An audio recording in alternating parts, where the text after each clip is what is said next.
ایک علاقہ میں ایک بابا جی کا انتقال ہو گیا۔ جنازہ تیار ہوا اور جب اٹھا کر قبرستان لے جانے لگے تو ایک آدمی آگے آیا اور چارپائی کا ایک پاؤں پکڑ لیا اور بولا کہ مرنے والے نے میرے 15 لاکھ دینے ہیں، پہلے مجھے پیسے دو پھر اس کو دفن کرنے دوں گا۔ اب تمام لوگ کھڑے تماشا دیکھ رہے ہیں۔ بیٹوں نے کہا کہ مرنے والے نے ہمیں تو کوئی ایسی بات نہیں کی کہ وہ مقروض ہے، اس لیے ہم نہیں دے سکتے۔ متوفی کے بھائیوں نے کہا کہ جب بیٹے ذمہ دار نہیں تو ہم کیوں دیں؟ اب سارے کھڑے ہیں اور اس نے چارپائی پکڑی ہوئی ہے۔ جب کافی دیر گزر گئی تو بات گھر کی عورتوں تک بھی پہنچ گئی۔ مرنے والے کی اکلوتی بیٹی نے جب بات سنی تو فوراً اپنا سارا زیور اتارا اور اپنی ساری نقد رقم جمع کر کے اس آدمی کے لیے بھجوا دی اور کہا کہ اللہ کے لیے یہ رقم اور زیور بیچ کے ان کی رقم رکھو اور میرے ابو جان کا جنازہ نہ روکو، میں مرنے سے پہلے سارا قرض ادا کر دوں گی اور باقی رقم کا جلد بندوبست کر دوں گی۔ اب وہ چارپائی پکڑنے والا شخص کھڑا ہوا اور سارے مجمع کو مخاطب ہو کے بولا، اصل بات یہ ہے کہ میں نے مرنے والے سے 15 لاکھ لینا نہیں بلکہ اس کا دینا ہے، اور اس کے کسی وارث کو میں جانتا نہ تھا تو میں نے یہ کھیل کیا۔ اب مجھے پتا چل چکا ہے کہ اس کی وارث ایک بیٹی ہے اور اس کا کوئی بیٹا یا بھائی نہیں ہے۔ اب بھائی منہ اٹھا کے اسے دیکھ رہے ہیں اور بیٹے بھی۔ سبق: بیٹی والے خوش نصیب ہیں، لہذا بیٹی کی پیدائش پہ خوش ہونا چاہیے نہ کہ غمگین۔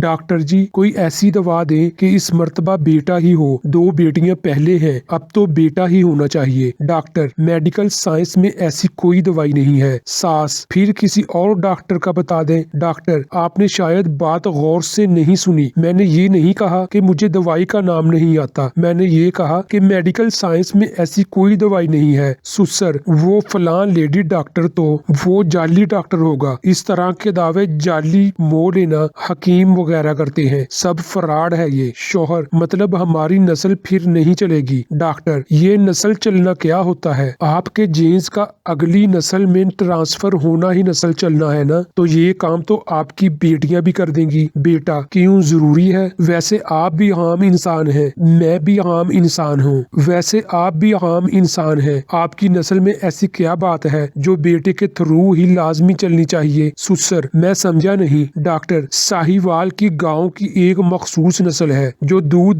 زیادہ دیتی ہیں، بالخصوص اس نسل کی ایک گائے بچ جاتی ہے تو ہونا چاہیے کہ اس سے آگے نسل نہ چلی تو وارڈ زیادہ دودھ دینے والی گایوں کا خاتمہ ہو جائے گا۔ طوطوں کی ایک مخصوص قسم باتیں کرتی ہیں، بالفرض اس نسل کی ایک طوطی بچ جاتی ہے تو فکر ہونی چاہیے کہ اگر یہ بھی مر گئی تو اس نسل کا خاتمہ ہو جائے گا۔ آپ لوگ عام انسان ہیں، باقی 6-7 ارب کی طرح، آخر آپ لوگوں میں ایسی کون سی خاص بات ہے؟ سسر: ڈاکٹر صاحب کوئی نام لینے والا بھی تو ہونا چاہیے۔ ڈاکٹر: آپ کے پردادے کا کیا نام ہے؟ سسر: وہ میں، ہم، ہوں، وہ۔ ڈاکٹر: مجھے پتا ہے آپ کو نام نہیں آتا، آپ کے پردادا کو بھی یہ ٹینشن ہو گئی کہ میرا نام کون لے گا، اور آج اس کی اولاد کو اس کا نام پتا بھی نہیں۔ بہادر شاہ ظفر کی سگی اولاد آج دلی کے چاندنی چوک میں رہ رہی ہے، فقیروں سے ایک درجہ اوپر حالت ہے ان کی، سب کو بتاتے پھرتے ہیں کہ ہم ہیں مغلیہ سلطنت کے اصل وارث، لیکن لوگوں کو چھینک نہ پرواہ نہیں۔ ویسے آپ کے مرنے کے بعد آپ کا نام کوئی لے یا نہ لے آپ کو کیا فرق پڑے گا؟ آپ کا نام لینے سے قبر میں پڑی آپ کی ہڈیوں کو کون سا سرور آئے گا؟ علامہ اقبال کو گزرے کافی عرصہ ہو گیا، آج بھی نصاب میں ان کا ذکر پڑھایا جاتا ہے۔